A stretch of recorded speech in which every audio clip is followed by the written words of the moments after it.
Welcome back to our channel. ఈరోజు వీడియోలో మనం లిస్ట్ కాంప్రహెన్షన్ గురించి తెలుసుకుందాం.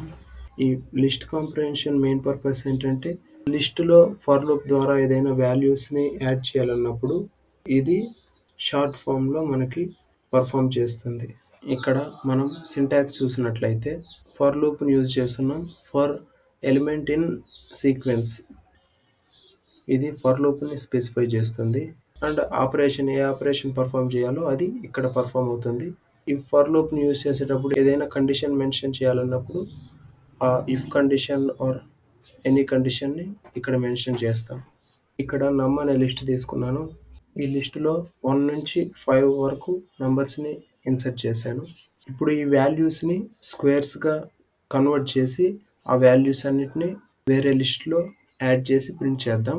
ఇప్పుడు ఫర్ లూప్తో num2 అనే ఎంప్టీ లిస్ట్ తీసుకున్నాను. అండ్ ఫర్ లూప్ ద్వారా నంబర్స్ని స్క్వేర్ చేసి ఆ నంబర్స్ని num2 అనే లిస్ట్లో యాడ్ చేస్తున్నాను.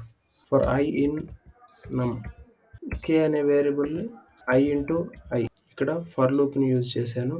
ఇక్కడ I వాల్యూ ఇనిషియల్గా ఫస్ట్ వాల్యూని స్పెసిఫై చేస్తుంది, 1 కన్సిడర్ అవుతుంది. అండ్ ఆ 1 వాల్యూ 1 ఇంటూ 1, సో 1 కాబట్టి ఆ వాల్యూ k వేరియబుల్కి అసైన్ అవుతుంది. తర్వాత అపెండ్ మెథడ్ ద్వారా num2 అనే లిస్ట్లోకి ఆ వాల్యూని ఇన్సర్ట్ చేస్తున్నాను. Append of k and second ఇటరేషన్కి వచ్చేసరికి I వాల్యూ 2గా స్పెసిఫై అవుతుంది. అండ్ ఇక్కడ I ఇంటూ I 2 ఇంటూ 2 4 కాబట్టి ఆ వాల్యూ k వేరియబుల్కి అసైన్ అవుతుంది. అండ్ అపెండ్ మెథడ్ ద్వారా num2లోకి ఆ వాల్యూ యాడ్ అవుతుంది. ఇలా లిస్ట్లో ఉన్న ఎవ్రీ వాల్యూ స్క్వేర్ అయ్యి అండ్ దాని తర్వాత num2 అనే లిస్ట్లోకి యాడ్ అవుతుంది. లాస్ట్లో ప్రింట్ ఆఫ్ num2 అని స్టేట్మెంట్ రాశాను. ఇప్పుడు ప్రింట్ చేస్తే మనకి ఇనీషియల్గా తీసుకున్న లిస్ట్లో ఉన్న అన్ని నెంబర్స్కి సంబంధించి స్క్వేర్ వాల్యూస్ అన్నీ num2 అనే లిస్ట్ ద్వారా స్టోర్ చేసాం అండ్ వాటిని ప్రింట్ మెథడ్ ద్వారా ఇక్కడ ప్రింట్ చేసాం. సో ఈ ఆపరేషన్ అంతా చేయడానికి టైం కాంప్లెక్సిటీ ఇంక్రీజ్ అవుతుంది and number of lines of code కూడా చాలా ఎక్కువగా ఉంది.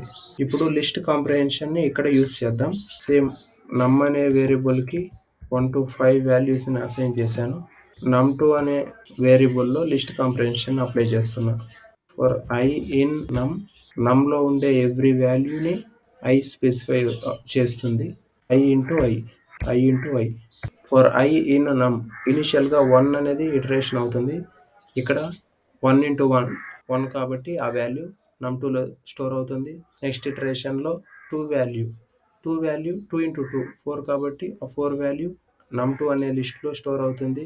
థర్డ్ ఇటరేషన్లో వాల్యూ 3 కాబట్టి 3 ఇంటూ 3 9, సో ఆ వాల్యూ num2 అనే లిస్ట్లో స్టోర్ అవుతుంది. ఇలా మనం కన్సిడర్ చేసిన లిస్ట్లో ఎన్ని వాల్యూస్ అయితే ఉంటాయో ఆ వాల్యూస్ అన్నీ num2లో స్టోర్ అవుతాయి. అట్ లాస్ట్ num2 లిస్ట్ని ప్రింట్ చేద్దాం. num2 ప్రింట్ చేస్తే మనకి సేమ్ వాల్యూ ఇక్కడ 6 లైన్స్ తీసుకుంది అండ్ టైం కాంప్లెక్సిటీ కూడా ఇక్కడ ఎక్కువగా ఉంది. అండ్ ఇక్కడ చూసేసరికి మనకి ఓన్లీ 3 లైన్స్లో మనకు కావాల్సిన అవుట్పుట్ వచ్చింది. ఇప్పుడు లిస్ట్ కాంప్రహెన్షన్లో ఫర్ లూప్తో పాటు ఇఫ్ కండిషన్ని ఎలా యూజ్ చేయాలో తెలుసుకుందాం. సో దానికోసం మనం ఒక గివెన్ రేంజ్ తీసుకొని దాంట్లో ఈవెన్ నెంబర్స్ని ఎలా ప్రింట్ చేయాలో ఇప్పుడు చూద్దాం. న్యూ అనే లిస్ట్ని ఇప్పుడు కన్సిడర్ చేశాను. For I in range of 11 అంటే మనకు వాల్యూస్ 10 వరకు అప్లై అవుతాయి. ప్రింట్ చేయాలనుకుంటున్నాం కాబట్టి జస్ట్ I అని ఇక్కడ మెన్షన్ చేయాలి. అండ్ ఇఫ్ కండిషన్ అన్నది ఇక్కడ ఇఫ్ కండిషన్ ఫస్ట్ స్టేట్మెంట్ రాసి ఉంటాం కదా, దాని తర్వాత రాయాలి.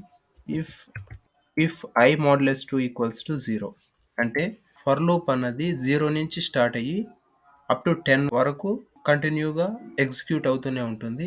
అలా ఎగ్జిక్యూట్ అవుతున్నప్పుడు ఏ వాల్యూస్ అయితే 2తో డివైడ్ అవుతాయో ఆ వాల్యూస్ అన్నిటినీ న్యూ అనే లిస్ట్లో స్టోర్ చేసుకుంటుంది.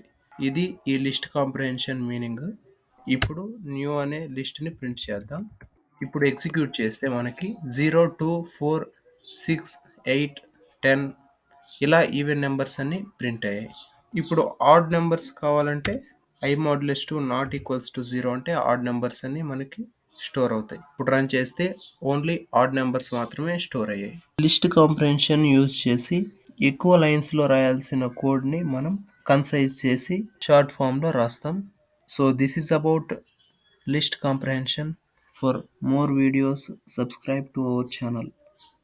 Thank you.